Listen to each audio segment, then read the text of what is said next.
Hello বন্ধুরা, কেমন আছো? আজকে তোমাদেরকে খুব সহজে খুব মজার একটি রেসিপি বানিয়ে দেখাবো, তাও আবার রাতের বেঁচে যাওয়া ভাত দিয়ে। এই শীতের সময় কম বেশি সবার বাড়িতে একটু একটু ভাত বেঁচে যায়। সেই সমস্ত ভাত ফেলে না দিয়ে তোমরা এই রেসিপিটা বানিয়ে নেবে। ছোট থেকে বড় সবাই পছন্দ করবে, আর বিশেষ করে বাচ্চারা ভীষণই পছন্দ করবে। আর রেসিপিটা বানিয়ে নিতে পারবে তোমরা বাড়িতে থাকা কয়েকটা উপকরণ দিয়ে। আমি প্রথমে দুটো পেঁয়াজ কুচি করে কেটে নিলাম, আর কিছু পরিমাণে ধনেপাতা আর দুটো লঙ্কা কুচি দিচ্ছি। ঝালটা তোমরা কম বেশি করে নেবে, বাচ্চারা খেলে একদম ঝালের পরিমাণ কম দেবে। তার সঙ্গে দিচ্ছি একটা টমেটো, একদম ছোট কুচি করে। টমেটোটা দিলে স্বাদটা খুব ভালো লাগে। হাতের কাছে টমেটো থাকলে অবশ্যই একটু অ্যাড করে দেবে। এরপরে সমস্ত উপকরণগুলোকে আমি তুলে একটা জায়গায় রেখে দিচ্ছি। এরপরে চলে যাব পরবর্তী স্টেপে। এখানে আমি একটা ডিম ভেঙে নিচ্ছি, তোমরা একটা দুটো ডিম ইচ্ছে মতো অ্যাড করতে পারো। এরপরে চুলোর মধ্যে একটা কড়াই বসিয়ে দিয়ে দিলাম 4-5 চামচ পরিমাণে সরষের তেল। তেলটাকে একটু ভালোভাবে গরম করে নেব। তারপরে দিয়ে দিচ্ছি তেলের মধ্যে প্রথমে পেঁয়াজ কুচি আর লঙ্কা কুচি। পেঁয়াজ লঙ্কাটাকে একটু ভেজে নেব।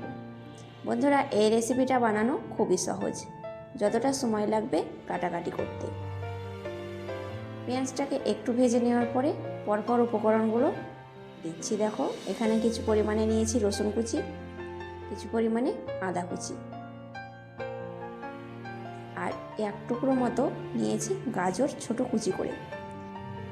অনেক বাচ্চা আছে গাজর খেতে পছন্দ করে না, কিন্তু এইভাবে রেসিপিটা বানিয়ে দিলে গাজরটা খুব সুন্দরভাবে খেয়ে নেবে। গাজরটা সেদ্ধ হতে একটু সময় লাগবে, তাই প্রথমে দিয়ে 1 মিনিট মতো ভেজে নিলাম। ভেজে নেওয়ার পরে দিয়ে দিচ্ছি কিছু পরিমাণে মটরশুঁটি। মটরশুঁটিটা একটু সময় লাগে সেদ্ধ হতে। আর টমেটো দিয়ে দিলাম। তারপর পরিমাণ মতো লবণ দিয়ে একটু নাড়াচাড়া করে মিশিয়ে নিচ্ছি। লবণ দিলে সবজির মধ্যে সবজিগুলো খুব তাড়াতাড়ি সেদ্ধ হয়ে যায়। এবার প্রায় 2 মিনিট মতো ঢাকা দিয়ে দিচ্ছি, যাতে সবজিগুলো খুব তাড়াতাড়ি সেদ্ধ হয়ে যায়। 2 মিনিট পর ঢাকনা খুলে নাড়াচাড়া করে দিচ্ছি। দেখো বন্ধুরা, খুব সুন্দরভাবে সবজিগুলো সেদ্ধ হয়ে গেছে। এবার সবজিগুলোকে এক সাইডে রেখে আমি বাকি কাজটা করে নিচ্ছি। 2 চামচ মতো তেল দিয়ে দিলাম আবারও। এবার তেলের মধ্যে আমি একটা ডিম দিয়ে দিচ্ছি।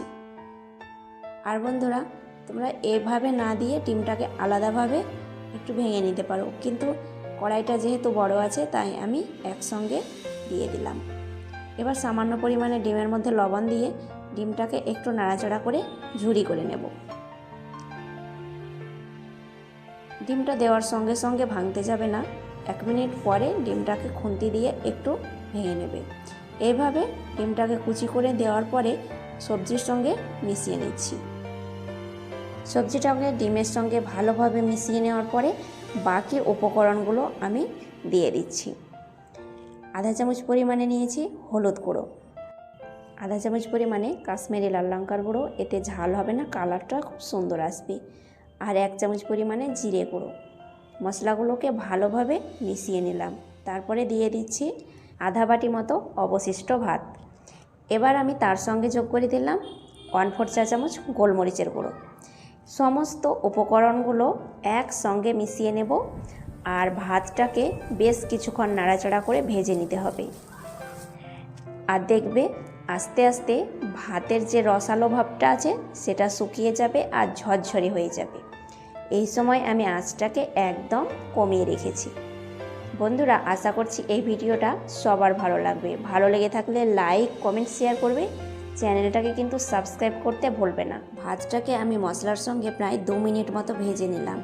ভাত অনেকটাই ঝরঝরে হয়ে গেছে। সেই সময় আমি অ্যাড করে দিলাম 1 চামচ পরিমাণে গরম মশলার গুঁড়ো, কিছু ধনেপাতা কুচি। গরম মশলাটা দিলে খেতে বেশ ভালো লাগে। চাইলে তোমরা 1 চামচ পরিমাণে চিনিও যোগ করে দিতে পারো। ভাতটা আমি কাছ থেকে দেখাচ্ছি যে কতটা ঝরঝরে হয়েছে। দেখতেই পাচ্ছ বন্ধুরা, এইভাবে রেসিপিটা বানিয়ে বাচ্চাদেরকে দেবে, তারা চেটে পুটে খেয়ে নেবে। আর বন্ধুরা, অবশ্যই এই শীতে এই রেসিপিটা একবার হলেও ট্রাই করবে। কড়াইটাকে নামিয়ে পরিবেশন করব। আজ তাহলে এই পর্যন্তই, আবার আসবো নতুন রেসিপি নিয়ে। ধন্যবাদ।